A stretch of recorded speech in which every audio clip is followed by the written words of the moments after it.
just wanted to take a second here on the kitchen floor to explain why I am, for the time being at least, parting ways with the Mormon Church.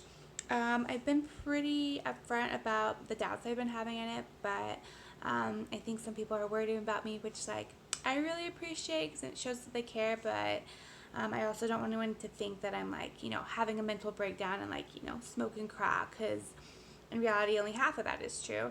And so I just kind of wanted to just kind of explain myself and give people an opportunity to understand where I'm coming from. When I was going through all the things in my head, why I wanted to leave, it was a lot. And so I figured it was better to just make a video, because that way I don't have to have the same long awkward conversation with a bunch of people, and then if someone just doesn't care, then they don't have to watch it and it's fine. I wanted to make one video just on polygamy, because that was the biggest issue I had, and so it's gonna take the longest. Maybe I talk really fast, but I also get distracted really easily, so we'll see. But then all the other things, I'll probably just make another separate video just for all of them, because I don't think they'll take as long. Alright, so like I said, polygamy kind of bothered me because I'm American and I'm not I didn't grow up with it. And the thing I was told at first is oh, well, they had to practice polygamy because there was all these women, and the men were dying, and the women couldn't own property, or own businesses, or buy and sell land or whatever, so they needed a man to take care of them. And all these men, I think I said, they were dying because of I don't know, persecution or missions or something like that. And I guess that made sense for 30 seconds, but then it's no, because Mormons, they migrated by themselves to escape oppression to a whole place where there wasn't anybody else, and then they kind of created their own culture. So they could have just given women rights. They didn't need to marry them all. They could have just fixed that problem a different way. And so that was weird. But also, sealings weren't just for while that woman was having a hard time. It's for after you die too. And so that that theory just didn't hold water for me. And when you read D&C, whenever Joseph Smith gets the revelation, it's very much an eternal principle. It's mandated, it's important, you're commanded to accept it. Emma Smith got commanded to accept it and allow her husband to have other wives. It was a big deal. And even after Joseph Smith, there's other prophets who have been no, this is an eternal doctrine. It's important for salvation. You can't be exalted without polygamy. Here's a quote from Joseph Fielding Smith, and it's in the Journal of Discourses, Volume 20. And so I tried to fact check all of these, just get updates on them. But I sometimes have a really hard time verifying things with Mormonism, which is another problem I'll address later. Is I feel information's censored. So if this is this quote is wrong, or I'm misrepresenting something, of course I want to know about that, because I don't I want the truth. At the end of the day, I want to believe what's true. I'm not out to I don't know, get anybody. But here's the quote. Some people have supposed that the doctrine of plural marriage is some sort of non-essential to the salvation and exaltation of mankind. In other words, some of the saints have said and believed that a man with one wife, sealed to him by the authority of the priesthood for time and eternity, will receive an exaltation as great and glorious, if he is faithful, as he possibly could with more than one. I want to enter my solemn protest against this idea, for I know it is false. Here's one from the Journal of Discourses. This is Brigham Young again. I don't have a Journal of Discourse. If you guys have access to a lot of Mormon literature, I'd like to see it. All right, but this is Volume 3. Now, if any of you will deny the plurality of wives and continue to do so, I promise that you will be damned. The only men who become gods, even sons of gods, are those who enter into polygamy. So there you have it. Polygamy is a doctrine for salvation and exaltation. Not just Jesus. You need a lot of wives. So you can't be Mormon without accepting polygamy. It's part of the package. If you're if you're a wife with a husband and you guys like die, there's gonna be a lot of other sister friends up there with you guys, because like if you want to go to heaven, that's what it is. And like we still practice that, like in the church, like a guy can be sealed to two ladies and a lady can only be sealed to one man. Like there's still that doctrine in place today. And that's like hard for me, because I don't feel like it does line up with the Bible at all. Like, for one thing, Joseph Smith, not Joseph Smith, what am I saying? God didn't make a lot of wives for Adam. Like, he took one rib out of the side, made one wife, that was enough, male and female, in the image of God. And when they were married, they were one flesh. And so, if it was as essential to salvation as the prophets are making it sound, I feel like God would have had like a lot of wives. Also, there's like that place in the New Testament. I think it's in Matthew, Mark, and Luke, where Jesus is talking to the Pharisees, and they're like, "Oh, there's like 7 brothers, and like they all married the same girl. When they die, who gets her?" And he's like, "You're all mistaken. Like, people aren't like marrying or given in marriage in the afterlife." And then there's another verse where they're talking about like the offices of the church, and like if you want to be a bishop, if you want to be a deacon, if you want to be an overseer, and like in action, all the places it says like the husband of one wife. There's like one verse, I have one for Titus 1 verse 6. It says, "If any are blameless, the husband of one wife, having faithful children, not accused of any riot or unruliness." These are like the what is it? These are the requirements to become any member, like any church office member. So if you have more than one wife, by biblical standards, you can't be a bishop. And so there's another one like where Paul thinks that you shouldn't be married at all, but he's like, well, if you're gonna like burn with desire, you might as well get married. But then he said, like in Corinthians, 1 Corinthians 7:2, each man should have his own wife, and each wife should have her own husband. And I like that they specified both, because a lot of times they just kind of like glaze over the women because the Bible was more geared towards men. But here they're like very specific, like, so it's probably important. Each man his own wife, each wife her own husband, like one and one, like no polygamy. And so that was hard. And then also throughout the Bible, there aren't really examples of functional polygamy. So if you read D&C, it's like restoration of all things. Like polygamy has to come back because it was practiced before, and so now it has to be practiced forever, because it's like everything is restored. Which like that doesn't make sense, because it's like a lot of things got practiced. Like there's some human sacrifice and like, stoning rebellious teenagers, like all these things that nobody is like advocating for or ever tried to bring back. But polygamy, because it was practiced in the Old Testament, we have to practice it now. Like, again, doesn't make sense, but if you look at the Old Testament, it wasn't ever like that good, like there was Sarah and Abraham were married, and then Sarah didn't have faith to complete God's plan, so she was like, hey, it might be like helpful if you just like hook up with my handmaid. And Abraham was like, okay, whatever. And so he did, but there ended up being so much contention between Sarah and Hagar that she ended up casting Hagar out, like just like kind of throwing her out with her son. And so there was like so much jealousy and contention between this. Like, I don't know how you can look to that as an example of like, this is how a marriage should be.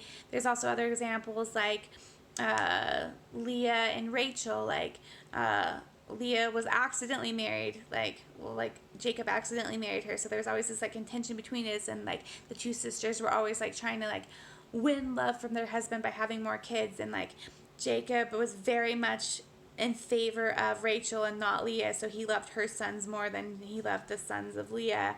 And it's like that in a lot of different places in the Bible. Like there's always this contention and jealousy and like hurt. Like there's always a better than wife and a less than wife. And we also have examples of like Solomon, whose wives or what led him astray, or Esau, whose wives made Sarah cry. Like there's a lot of bad examples of polygamy in the Bible, and I have yet to find one that I'm like, oh yeah, like I hope I get a marriage like that, like with this guy and these several women. Like it's never like that. And Mormons have told me that like the only reason that there was ever problems with polygamy is because like the people's hearts were hard, which I could buy, except whenever the saints were practicing it, it still seemed pretty like a crappy deal for the women. Like there's like the example of Brigham Young, who had like, I don't know however many wives, 30, like some disgusting amount of wives, and then like they all lived in like the beehive house, and he had his own house, and was just like, hey, call me if you get the urge. But it's like they weren't a partnership, like they weren't like really a family. It was just a business agreement to him. And then there's like the other guy, I don't remember his name. I think he lived in Utah, and he had like a house for like his wives that he liked, and a house for the ones that he didn't really like, and the ones that he didn't like churned butter from the ones he did. Like, and so there's still like this ranking, like not really treating them like people. Even like Joseph Smith and Emma, like we try to paint that as a love story, like they were so in love, but like Emma hated the polygamy. Like they had to write a whole section in Doctrine and Covenants just to get her to accept it, like commanding her to accept it. And then she still struggled with it a lot. There's like, I guess it's unverified, but there's like enough like about the story that it probably happened, or something close to it. I guess like Emma got in such a big fight with one of the wives that she like dragged her down the stairs or knocked her down the stairs or something. Like there was like a lot of contention in that relationship, and like they put those women through that. And then it's also like, you want to be like, oh no, polygamy's fine, like they loved all the lives equal, but like if you look at the story of Joseph and Emma, like we always try, there's pictures of them like that get sold at Deseret Book or whatever, but there's never Joseph with any of the other wives. So it's like there's definitely a favorite, right? Like you didn't love them all equal, they weren't equal to you. There's some favoritism. And also, so the thing that comes to my mind after that is that, well, Joseph's wives, like there's like one or two that were like underage, and then some of them were like 11 of them were married when he got sealed to them, which is like, and like a lot of those people that he was sealed to, their husbands were Mormons. So it's like, why didn't they just get sealed to their own husbands? And like one of them, I think, what is his name, Orson Hyde, he was on a mission for the church. He was preaching Joseph Smith's gospel, or I don't know, the gospel, I don't know. He was doing a favor for Joseph Smith, and he got sealed to his wife while he was gone. Like that seems like adultery. And like I've read that the wives that were already married just lived with their husbands, and they didn't live with Joseph, so it was like just a spiritual thing. But I kind of don't buy that. Like I feel like it was probably an excuse to hook up with them. And that's just me. That's just like my opinion. I have nothing to base that on. But if you're getting sealed to all these other guys' wives, you're probably getting something out of it. Or else, like, why wouldn't they just get sealed to their own wives? Like, they were righteous. They were in the church. They were doing the things they were supposed to do. One of them was on a mission. So, like, come on now. They're probably hooking up. So that's weird. It's weird, and it feels culty. It feels like Joseph Smith made up polygamy because he wanted to bang other people's wives and wanted to have more than one wife and wanted his wife to have to accept it.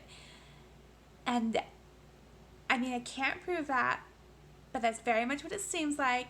And if you look at the Book of Mormon, so like, what is it, Jacob chapter 2, like the sermon, it's against polygamy. Like, and so, like, there's, like, what is it? Like, I think it's, like, verse 27 that's, like, you shall have one wife, and concubines you shall have none. Like, super monogamous verse right there. I think that verse is also in the Bible. I don't know for sure, but I feel like it is. I don't know. It doesn't matter. So I feel like at some point, to me, from my own weird, like, I don't know, lady brain, like, maybe I'm wrong. I'm not saying I have all the answers. But it seems like when Joseph Smith wrote the Book of Mormon, he was trying to marry the Bible and put in, monogamy. But then later on, when he started rising power, he put in D&C 132, which obviously condones polygamy. And then the funny thing to me is that verse 23 of Jacob 2 talks about how people excuse themselves to have multiple wives because David and Solomon had multiple wives, and and so they're like, oh, they did it, we can do it, but like God thought that these things were abominations. This is in the Book of Mormon. This is in the Book of Mormon. And then in D&C 132 it talks about, here, I'll read it. It said, David also received many wives and concubines, and also Solomon. Did blah, blah, blah, blah. David's wives and concubines were given to him by me, blah, blah, blah, blah, blah. And so then, which is contrary to Jacob, which I told you about, which is like,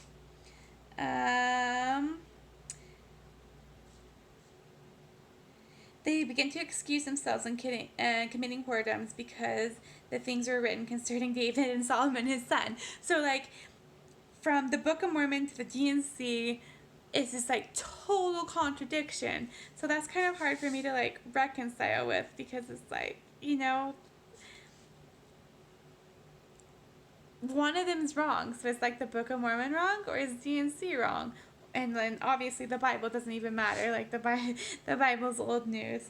But yeah, that's I guess that's something that kind of messes me up. Is like, it's hard for me to accept something that is against itself. And then there's other things about polygamy that I still think are weird, that kind of fall into the categories I've always listed, like that I've already listed. Like, there's one thing about women can marry up. Well, let me see if I can find it. Okay, so I don't know if I can. This is again something that I have trouble verifying. So if I'm wrong, somebody tell me. I apologize for it. So it says, a few words on doctrine. A speech at the Tabernacle on October 8th, 1861. The second way in which a wife can be separated from her husband while he continues to be faithful to his God and his priesthood, I have not revealed yet, except to a few persons in the church. And a few have received it from Joseph the prophet, as well as myself. If a woman, this is from Book of Mormon, by the way, if a woman can find a man holding the keys of the priesthood with higher power and authority than her husband, and he is disposed to take her, and he can do so. Otherwise, she has got to remain where she is. There is no need for a bill of divorce. Okay, so that's just saying that, like, yeah, you can marry up, which seems like a really convenient thing for a prophet who wanted to marry other people's wives to say and put in there. So, yeah, that just rubs me the wrong way. So maybe I'm wrong, maybe I'm jumping to conclusions, but it just seems wrong. There's also like the way women were treated. I feel like that is like not biblical. Like in the Bible it talks about how people are supposed to love their wives. Like in Ephesians it talks about how husbands need to love their wives as Christ loved them and give up their life for their wives. And so like that's the level of devotion. Like what Christ loved for us is like the level of devotion that spouses are supposed to have for each other. And then if you think about, a bunch of ladies in a house churning butter for the better, prettier wives or whatever, like it just doesn't line up to me. There's also a quote. It's by Heber Kimball in 1857. It says, and again, like I am having trouble verifying any of these. If people have information, I'm so open to it. It says, it is a duty of a woman to be obedient to her husband, and unless she is, I would not give a damn for all her queenly right and authority, nor for her either, if she will quarrel and lie about the work of God and the principle of plurality, which is, plural marriage. So, basically, women accept their husbands banging a bunch of chicks, or they go to hell. Like, where they're cast out, they don't get to be a part of their family, they don't get their children, everything feels really manipulative concerning polygamy. And so, again, I just want to I'm not trying to put anything down. Maybe I'm wrong, but this is just something that it's just never set well. So there you go. That was video 1. Goodbye.